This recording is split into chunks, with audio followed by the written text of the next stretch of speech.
El siguiente segmento tiene contenido o opinión. 6:28 en la mañana, gracias. Saludos cordiales, muchas gracias por su compañía, por su gentileza. Les cuento que el día de hoy estamos haciendo un experimento técnico, aprovechando justamente algunas posibilidades tecnológicas. Obviamente estamos en Facebook Live. Ustedes están acostumbrados a seguirnos a través de la transmisión en vivo por Facebook, en las fanpages de Majestad Radio y de Primera Plana. A través de Primera Plana estamos también transmitiendo en vivo por nuestro canal de YouTube. Un poco lo que hacemos en la tarde, en el programa vespertino que tenemos a las 17:30. Ustedes saben que en la tarde transmitimos por Facebook Live, por YouTube y también por Twitter Live. Estamos haciendo el mismo esfuerzo esta mañana, estamos haciendo una prueba. La idea es en el futuro tener una regularidad para que el programa igualmente pueda salir en vivo tanto por Facebook Live cuanto por YouTube e igualmente por Twitter, y que ustedes no tengan una, no tengan dos, tengan varias posibilidades para seguirnos. Nos pueden sintonizar en la señal abierta de radio, nos pueden escuchar por internet por www.radiomajestad.com. En Santo Domingo de los Áchilas nos sintonizan a través de la señal de Majestad Televisión. Tenemos ahora mismo la posibilidad de que nos sigan a través de la transmisión en YouTube, por el canal YouTube de Primera Plana, e igualmente por la transmisión en la cuenta Twitter Live por @PrimeraPlanaEQ. Esos, digamos, son algunos elementos que estamos procurando incorporar. Estamos haciendo una prueba, ojalá pues que podamos sostenerlo en el tiempo, porque esa es la idea, brindar a ustedes, querida audiencia, oyentes, televidentes, internautas, diversas posibilidades para que puedan participar con nosotros, escuchar este programa de noticias. El día de hoy hablaremos más adelante a las 7 con el expresidente Rafael Correa Delgado en el día clave que podría definir su futuro político y su futuro judicial también. Luego estaremos dialogando con Roberto Gómez Alcíbar, el legislador que ha pedido información para verificar si existe o no la utilización de equipos de la Policía Nacional para la intercepción telefónica, la intercepción de conversaciones telefónicas de modo ilegal. Eso vamos a hablar más adelante con Roberto Gómez Alcíbar, y de igual manera estaremos dialogando con Mauricio Alarcón, director ejecutivo de la Fundación Ciudadanía y Desarrollo, respecto de si fracasó o no la iniciativa que fue presentada con gran suceso por parte del gobierno del presidente Moreno, pero que finalmente creo que no tuvo ni una sola reunión, el Comité Internacional de Expertos para la Lucha contra la Corrupción.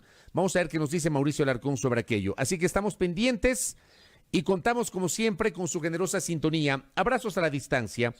Y empecemos justamente haciendo una valoración, un análisis de lo que va a ocurrir el día de hoy. A las 3 de la tarde, amable audiencia, el Tribunal de Casación de la Corte Nacional de Justicia, integrado por 3 conjueces, ya esto que estoy diciendo ya de alguna forma determina un primer tema a tomar nota. No son jueces titulares, son conjueces, y son los últimos conjueces que quedaban, porque evidentemente transcurridas todas las etapas previas o anteriores en el proceso judicial, no se pueden repetir los jueces. Son los 3 últimos que quedan y no había forma de tener otro tipo de jueces. Porque claro, la Corte Nacional de Justicia no cuenta con sus 21 jueces titulares, tomando en cuenta que, por ejemplo, hace pocos meses hubo un proceso de evaluación que significó la salida de varios de los jueces de la Corte Nacional de Justicia que no pasaron ese proceso. Y el Consejo de la Judicatura todavía está justamente en el proceso de integración de la nueva Corte Nacional de Justicia con base en un concurso de méritos y oposición. Ya de suyo, en este momento tenemos un primer elemento para tomar nota. Esto que algunos han denominado como el juicio del siglo, por la trascendencia jurídica y también política que tiene, depende hoy de 3 conjueces, no de jueces, de 3 conjueces que son los últimos que quedaban. Es un primer tema para tomar nota. Un segundo tema para tomar nota. Y aquí evidentemente mucho se habla, mucho se escucha a distinguidos juristas que saben mejor que nosotros de esta materia, que han litigado en tribunales, que tienen tal vez un conocimiento más amplio de cómo funciona o cómo debe funcionar el trámite de los recursos jurídicos en el Consejo Nacional Electoral.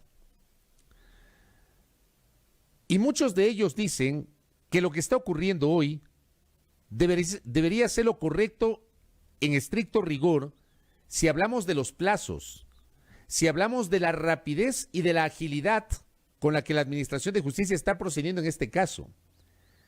El problema es que este caso viene a ser la excepción que únicamente confirma la regla. ¿Y cuál es la regla? Que en el Ecuador no tenemos una justicia oportuna, no tenemos una justicia que vaya más allá de la selectividad, no tenemos una justicia que imparta justicia, valga la redundancia, sin temor ni favor, una justicia que a lo largo del tiempo, amable audiencia, ha dependido del poder político de turno, una justicia que no cambió en 2008 y que no cambió en 2018, una justicia que no ha mejorado, una justicia que depende incluso de las tendencias en las redes sociales o de los reportajes de los canales de televisión. Una justicia que posiciona determinados temas a través de ciertos medios de comunicación y de ciertos periodistas para tratar de sustentar sus posibles y futuras decisiones. Esa es la justicia que tenemos. Con ustedes he compartido en varias ocasiones, por ejemplo, el caso de que la casación de Jorge Glas se demoró casi 2 años. Jorge Glas, ex vicepresidente de la República, fue sentenciado en diciembre del 2017 y su sentencia penal condenatoria quedó ejecutoriada en octubre del 2019. Es decir, 1 año y 10 meses después, casi 2 años, se demoraron para que la sentencia contra el ex vicepresidente de la República por el delito de asociación ilícita dentro de la trama de Odebrecht quede ejecutoriada. Tal vez el caso más emblemático, se lo ha mencionado en los últimos tiempos, el relacionado con la denuncia penal liderada por el jurista, político, exdiputado de la República, Víctor Granda Aguilar, contra el expresidente Yamil Maguad, a quien acusó de peculado por la disposición de fondos públicos tras la decisión de disponer el feriado bancario y el congelamiento de los depósitos en la segunda y tercera semanas de marzo de 1999. Esto ocurrió en el año 99. Resulta que el pedido de casación fue presentado en 2017. O sea, noten ustedes el tiempo que ha transcurrido. Entiendo que ese procesamiento judicial o esa denuncia fue presentada en el año 2000. 17 años después se presentó el recurso de casación y 20 años después resulta que no se termina de evacuar ese recurso de casación. Estos no son detalles ni elementos menores, amable audiencia. Estos son elementos para anotar. Porque si queremos confiar en la administración de justicia, lo que está pasando con el caso Maguad, lo que pasó con Jorge Glas o lo que pasa con Correa, debería ocurrir siempre y no de una manera analizar el caso de Maguad, de otra forma analizar el caso de Glas y de otra manera analizar el caso de Correa. Justamente por los 2 antecedentes que acabo de señalar, que son los antecedentes tal vez que se me vienen a la cabeza y que obviamente están relacionados con casos que han tenido gran suceso a nivel nacional. La justicia no es que al cabo de 2 o 3 días tomó una decisión sobre la casación. La justicia no es que al cabo de unos pocos meses evacuó todas las fases vinculadas al proceso judicial. La justicia se tomó su tiempo. A nuestro juicio se tomó demasiado tiempo. Demasiado tiempo. Para este caso en particular, la justicia se ha tomado el tiempo mínimo. ¿Por qué? ¿Cuál es el argumento para que en unos casos haya más rapidez que para otros? Y allí evidentemente vienen las presunciones y las dudas respecto de la transparencia de cómo se ha llevado adelante este proceso judicial. Acabo de revisar un tuit que me parece absolutamente necesario.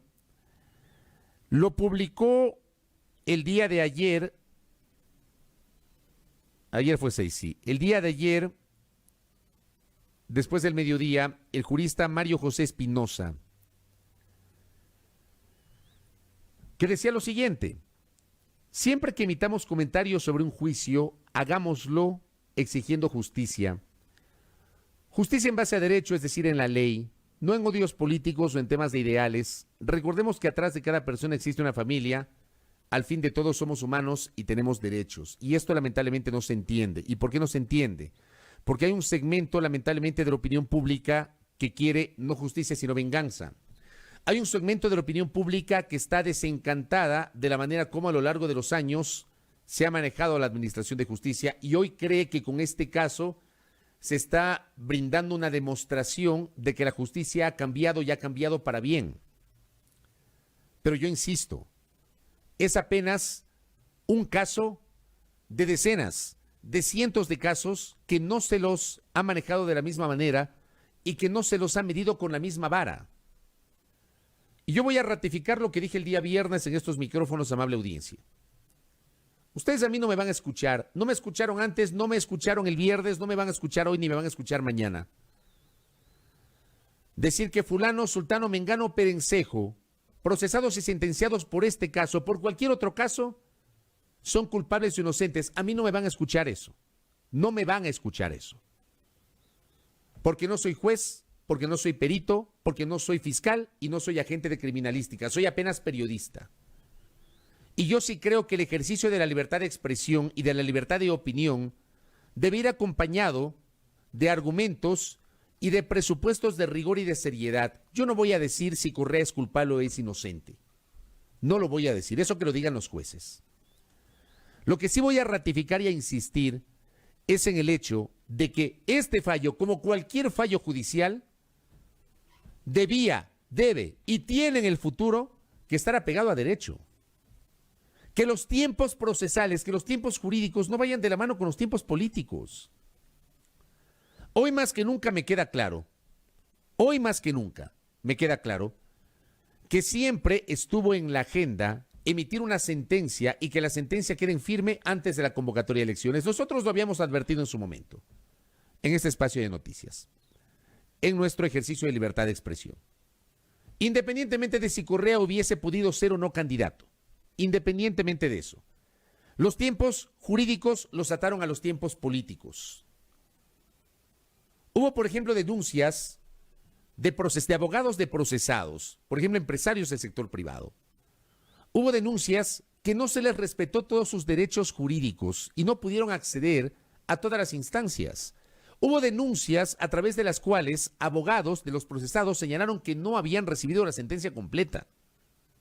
Tanto es así que uno de los tribunales en una de las instancias tuvo que suspender, una vez que instaló la audiencia, tuvo que suspenderla y disponer que en ese momento les distribuyan la totalidad de la sentencia a las partes procesales, para que se tomen, y claro, dieron unos pocos días apenas, para que puedan leer 700 y pico de páginas y puedan preparar la defensa correspondiente.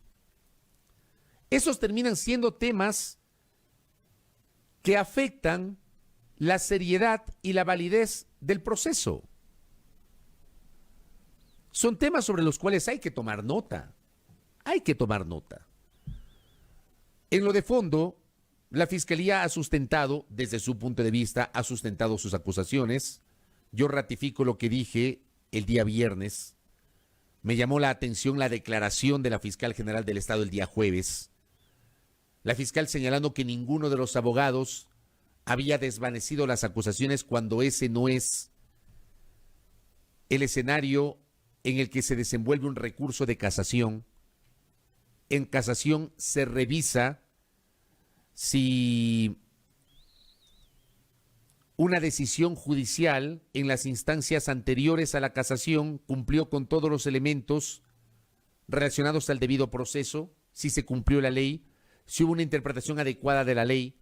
En casación un tribunal no revisa pruebas, en casación un tribunal no llama a declarar ni escucha testimonios de testigos, eso ya no procede en casación. En casación se revisa si un juicio estuvo bien o mal llevado.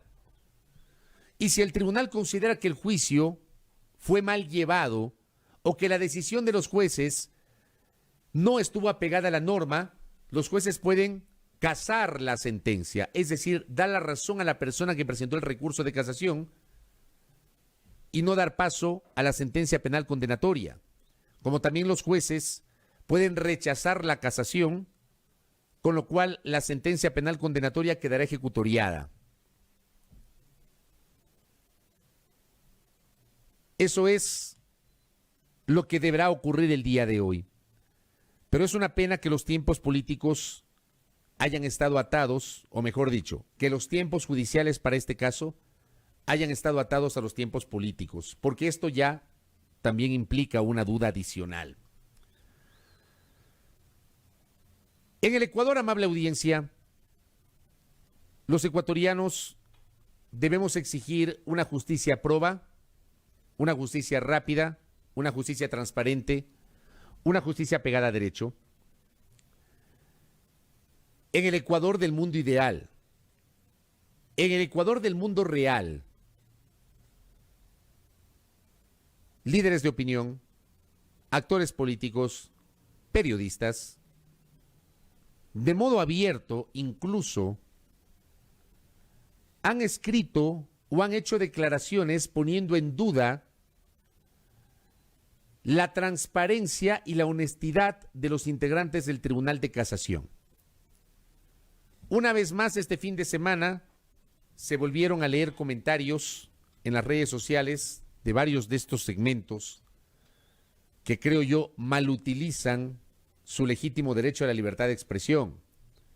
Digo, la gente puede decir lo que quiera, pero cuando se trata, por ejemplo, de un, entre comillas, líder de opinión o de un comunicador social o de un periodista, nosotros tenemos detrás nuestra una gran responsabilidad, que es el hacernos, y voy a redundar, responsables de lo que decimos y sustentar lo que decimos ante nuestras audiencias con base en certezas. Y si hay presunciones, sustentar esas presunciones. ¿Cuál es la evidencia, cuál es la prueba, cuál es la presunción para que se asuma que si el día de hoy alguno de los integrantes del Tribunal de Casación decide aceptar los recursos presentados por todos o por algunos de los procesados? Digo, ¿cuál es la prueba o cuál es el sustento para afirmar que ese juez que eventualmente pueda optar por esa decisión, que no la sabemos, automáticamente ha sido comprado? ¿Por qué antes de que se emita la sentencia ya se pide que la unidad de análisis financiero revise las cuentas de los conjueces? ¿Por qué antes de la decisión del Tribunal de Casación ya se está hablando de que los jueces fueron comprados o sobre los jueces hubo una intención de comprarlos? ¿Por qué antes de que se emita la casación esta tarde ya hubo gente que dijo que los jueces finalmente intentaron ser comprados pero que no se dieron y que se van a pronunciar en contra del recurso de casación? ¿Cuáles son los argumentos para que desde este tipo de trincheras, como la que me están escuchando en este momento, se pueda generar tales afirmaciones? A mí eso me invita a pensar, a riesgo de que, digamos, en mi propio sector, en mi propio gremio, no soy popular por mis comentarios y por mis expresiones, porque evidentemente hay casos y casos. Yo no comparto con la postura que asumen algunos colegas, respeto su postura, pero no la comparto. Y por no compartirla automáticamente, a mí ya me ubica en un espectro político, cuando ustedes nunca me han escuchado hablar a favor de ese espectro político. Me van a escuchar siempre hablar sobre el respeto al debido proceso.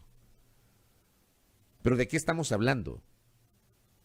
El periodismo reducido a una de sus más lamentables y mínimas expresiones.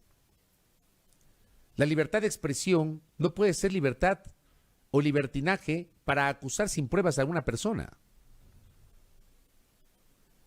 Si hay colegas que tienen pruebas o evidencias, si hay líderes de opinión, si hay políticos que tienen evidencias de que los jueces intentaron ser comprados o fueron comprados, deberían presentarlas.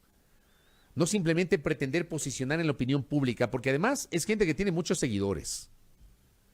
Es gente que tiene mucha gente que les escucha y que les mira y que les lee a través de sus redes sociales. y que lee con avidez lo que publican. Es gente que a lo largo de los años ha hecho una carrera, pero creo yo es gente que hoy ha malgastado su principal capital, que es la credibilidad.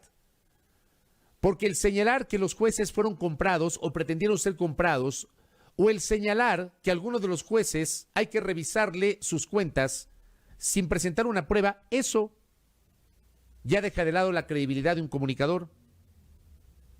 Porque ese comunicador, lamentablemente, o ese líder de opinión o ese actor político está cegado por el odio. El odio no nos lleva a ningún lado. Hoy, por ejemplo, se habla, y leía también el último fin de semana alguna reflexión que se hacía en uno de los portales web. Se cuestiona mucho la manera como en el gobierno anterior se generó esta suerte de confrontación. No tapemos el sol con un dedo. Fue así. Fue así.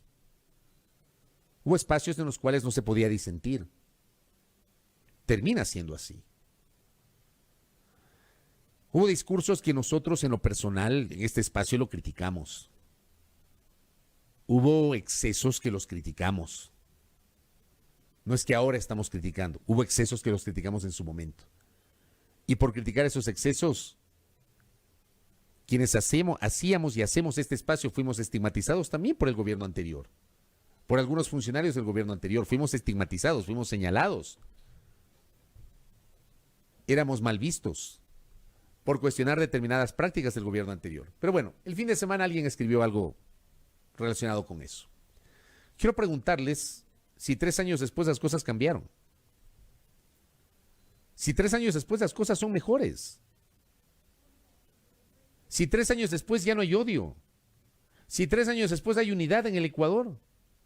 Si 3 años después resulta que efectivamente no hay señalamientos contra los periodistas o contra los o contra las voces críticas, contra el estado de cosas que está ocurriendo. Quiero preguntarles eso. No basta con haber eliminado la Supercom, pues, ni haber reformado la ley de comunicación. No basta con eso. Porque se fueron por otras prácticas.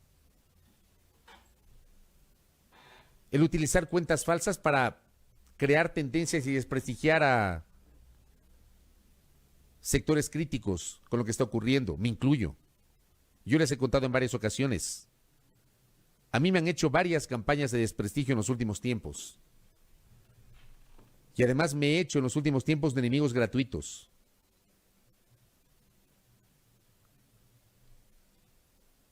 No me vengan a mí a decir que el tiempo de hoy es mejor que el anterior. Critiquemos al anterior en lo que cabe, pero también critiquemos al actual en lo que cabe. Y la justicia, así como también el respeto a las visiones distintas, termina siendo una situación que no ha cambiado. Tal vez ciertas formas han cambiado. En el fondo las cosas no cambiaron. En el fondo las cosas no cambiaron.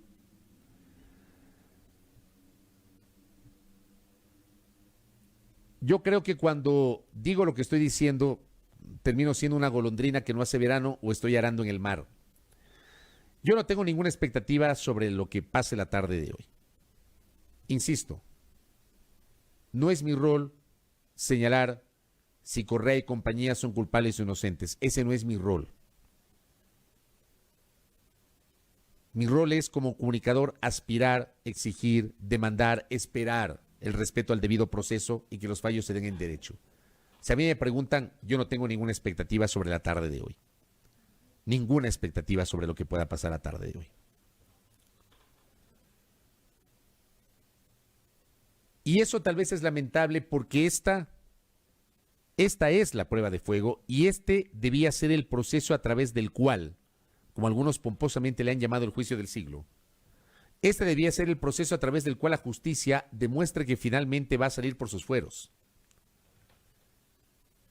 Y siento que eso no va a ocurrir. No soy pitonizo ni adivino, simplemente leo lo que está ocurriendo y en lo personal no creo que haya grandes expectativas sobre lo que pueda pasar el día de hoy. Mañana comentaremos lo que se resuelva hoy en la Corte Nacional de Justicia y, por supuesto, las reacciones que seguramente habrán. Y si uno de los conjueces osa, si alguno de los conjueces osa pronunciarse en sentido distinto al que alguna gente espera, pobre conjuez. Pobre conjuez, que Dios le acompañe. Porque ya me imagino el escarnio público. Si hoy, antes de la sentencia, esos 3 conjueces han sido sometidos al escarnio público, sin que hayan tomado una decisión, independientemente de la decisión que tomen. No les han dejado a estos conjueces tener la tranquilidad para poder fallar en derecho. No les han dejado. Sometidos a presiones mediáticas y seguramente políticas. Pero una presión bárbara. Pobre de ese conjuez que ose pronunciarse en contra de lo que este segmento de la opinión pública aspira y espera. Pobre. No quiero estar en los zapatos de ese conjuez. Es una pena, insisto, lo que está pasando en el Ecuador. Hoy también, la Corte Provincial de Justicia de Pichincha va a tomar una decisión. Va a conocer el pedido de la Fiscalía del cambio de medidas alternativas a la prisión preventiva contra la prefecta de la provincia de Pichincha, Paola Pavón. Este es un tema que a mí también, y yo generé un pronunciamiento la semana anterior y voy a ratificarlo el día de hoy. Insisto, reiterando, que se entienda, aquí no se está defendiendo a nadie. Aquí se defienden procesos, se defiende el respeto al debido proceso, no se defiende a una persona en particular y ojalá que se entienda. No es mi rol defender a una persona en particular, no soy abogado, defensor de nadie.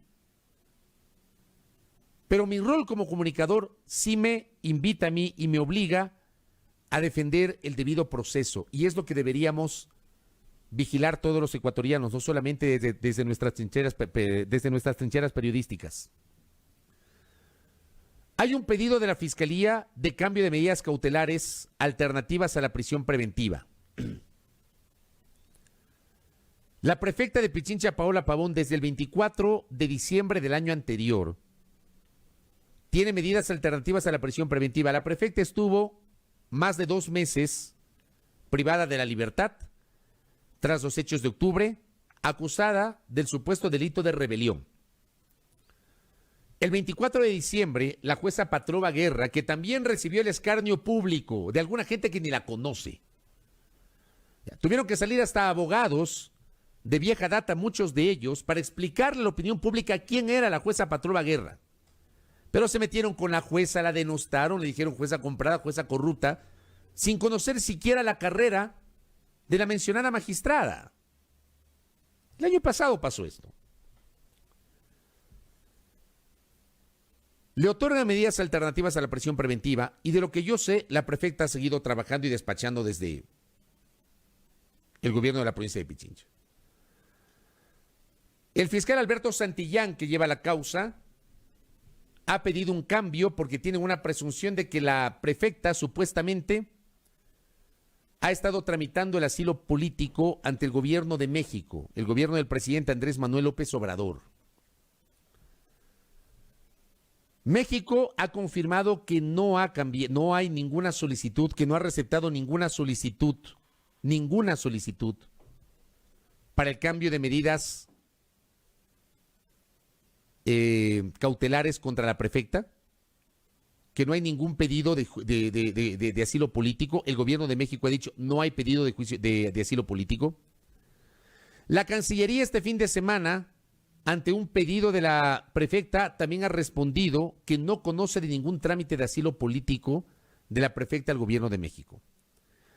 De lo que conocemos, en estricto rigor, la única razón por la cual le podrían cambiar en este momento, en esta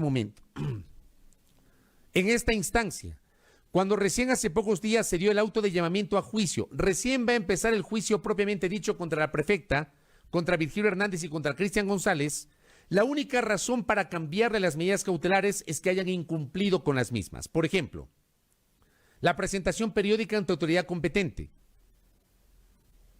el uso del dispositivo electrónico, o sea, del grillete, la prohibición de salida del país, el informar si se desplazan fuera de la ciudad donde residen, O sea, son elementos que deben cumplir y cuyo incumplimiento puede provocar que efectivamente haya un cambio de medidas alternativas a la prisión preventiva. Está claro, confirmado por la Cancillería, por el Gobierno de México, que la prefecta de la provincia de Pichincha no ha tramitado el asilo político. O sea, parto de la información oficial. La prefecta está con el grillete. No hay certificación que sustente que la prefecta no se ha presentado semanalmente ante autoridad competente. Frente a eso, de ser cierto todo lo que estoy diciendo, que es lo que he revisado en los últimos días, ¿cuál es el argumento por el cual el presidente de la Corte Provincial de Justicia de Pichincha podría eventualmente cambiar las medidas alternativas a la prisión preventiva contra la prefecta? O sea, estas son las cosas sobre las cuales uno se muestra extrañado. Porque hay que respetar la ley. Y es lo que dice la ley. Si no hay un respeto a la ley por parte de los propios fiscales y de los propios jueces, ¿de qué justicia estamos hablando? O sea, sí quiero que se entienda el punto que planteo.